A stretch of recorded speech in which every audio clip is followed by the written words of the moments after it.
반갑습니다. 초롱부동산 TV 소장 방희선입니다. 오늘은요, 며칠 전에 전화로 질문을 주셨던 분의 입주권 세금 관련을 잠시 공유를 해드리고자 합니다. 전화 주셨던 분이 사업시행 인가가 나기 전에 재개발 구역에 주택을 하나를 매수를 하셨었어요.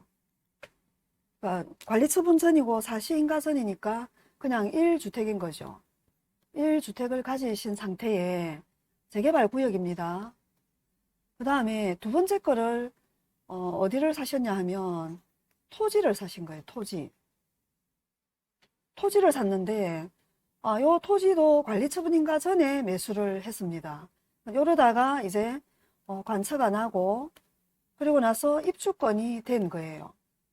그리고 처음 사셨던 요 주택도 사시 전에 샀지만 어느 날 이제 관처가 나고 요거도 입주권이 된 거예요.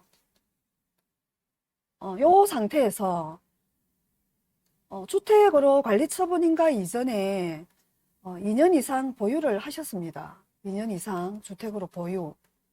요 집 하나만 놓고 보면 비과세 요건이 갖추어진 셈이죠. 관리처분인가 이전에 2년 이상 주택으로 보유를 했었기 때문에. 근데 이렇게 1주택을 갖고 계시던 분이 요게 요렇게 관리처분이 나서 입주권으로 바뀌게 됐잖아요. 그러면 요 입주권 상태인데 매도를 해서 비과세를 받으려고 하면 딱 정해져 있습니다. 그냥 요 입주권 하나만 있든지 관처 이전에 2년 이상 주택으로 보유해서 비과세 요건을 다 충족한 요 입주권 하나만 있든지 아니면 다른 주택이 하나가 더 있는 것까지만 허용이 되는 거예요. 요 이제 주택 있는 거는 서로 일시적 1가구 2주택 그걸 해서 비과세 기간 안에 들어오는 이제 주택이어야 되겠죠. 그 기간 안에 팔아야 되는 겁니다. 그러니까 정리를 한 번 더 하면요. 최초에 정리를 하면 1주택을 샀습니다. 1주택. 요거 하나만 가지고 계시다가 관처 후에 입주권으로 바뀐 요 상태로 팔더라도 관처 전에 2년 이상 주택으로 가졌으면 비과세로 처분이 가능합니다. 입주권으로 팔더라도 비과세로 가능합니다. 요게 한 가지 방법이고요. 두 번째는 이미 입주권으로 바뀌고 나서 처분을 하는데 비과세를 받으려고 하면 앞에 있는 요 주택과 서로 1년 차이 나게 물론 뭐 사야 되겠죠. 여기 입주권이 되고 나서 사더라도 상관은 없습니다. 어쨌거나 집을 산 날로부터 3년이 아직 지나지 않은 1주택 보유까지만 요 입주권을 팔아도 비과세가 되는 거예요. 이해되시죠? 그런데 전화를 주셨던 그분은 물론 사시 전에 샀던 요 주택이 2년 이상 비과세 요건 충족을 다 했기 때문에 요 분은 관리처분 인가가 나기 전에 만약에 집인 상태일 때 그때 팔았다 하면 아무 문제가 없어요. 뒤에 산 그 토지가 입주권으로 바뀌어 있다라고 하더라도 비과세로 처분이 가능했을 거예요. 이럴 경우에는 1주택 플러스 그냥 1입주권으로 보기 때문에 상관없이 팔면 비과세 되고 3년 지나면 뒤에 완공된 요 입주권에 입주를 해서 사용승인일로부터 3년 안까지는 비과세가 됐을 거예요.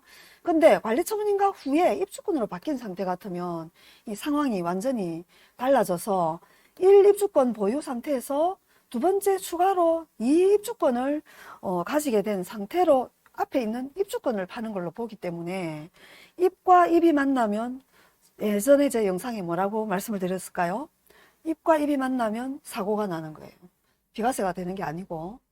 그래서 그거는 입으로 바뀌기 전에 주택일 때 처분을 하면 비과세가 됐지만 입주권으로 바뀌었다 하면 뒤에 게 토지가 입주권으로 바뀌기 전에 처분을 하시든지 아니면 다른 주택인 것까지만 관리처분이 나기 전에 주택인 것까지만 가졌을 때 비과세가 가능한 얘기입니다. 쉬운 듯 어려운 게 재개발 사업의 진도가 나가는 거에 따라서 집이 입주권으로 바뀌었거나 토지를 갖고 계신데 입주권이 되었거나 그럴 때는 입주권으로 바뀌고 난 이후에는 고민들을 팔기 전에 하셔갖고 결론을 내고 처분을 하셔야 됩니다. 비과세인 줄 알고 파셨다가는 잘못하면 세금 폭탄이 됩니다. 입주권으로 집이었던 게 입주권 된 상태로 정리를 한 번 더 해드리면 입주권으로 된 상태에 비과세 되는 거는 딱 두 개밖에 없습니다. 관처 이전에 2년 보유했다가 입주권으로 바뀐 그것만 있든지 아니면 그렇게 2년 이상 관처 전에 주택 보유한 입주권으로 바뀐 게 있지만 다른 1주택이 3년이 아직 지나지 않은 일시적 2주택으로 비과세가 되는 그 기간에 주택 하나만 있든지 그 두 가지 경우에는 전부 과세라고 보셔야 되고요. 이분처럼 사업 시행인가하기 전에 사셨던 이 주택이 2년을 보유했지만 아직 관처가 안 났다. 그러면 비과세가 됐겠죠. 관처가 안 났다 하면. 근데 아직도 관처 안 났는데 그 뒤에 샀던 그 토지가 입주권으로 바뀌었다. 그러더라도 내가 팔고자 하는 게 관처가 안 났으면 상관없이 비과세가 됩니다. 관처가 나서 입주권으로 바뀌었다. 그러면 입과 입이 만나면 야단법석이 난다. 세금 폭탄으로 그 대가를 치르게 된다. 이렇게 정리하시면 헷갈릴 일도 없습니다. 그죠?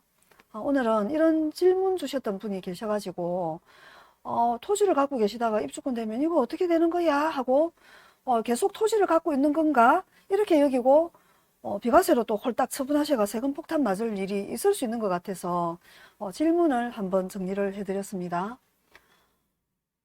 오늘은 짧은 영상이네요. 초롱부동산 TV 소장 방희선이었습니다. 감사합니다.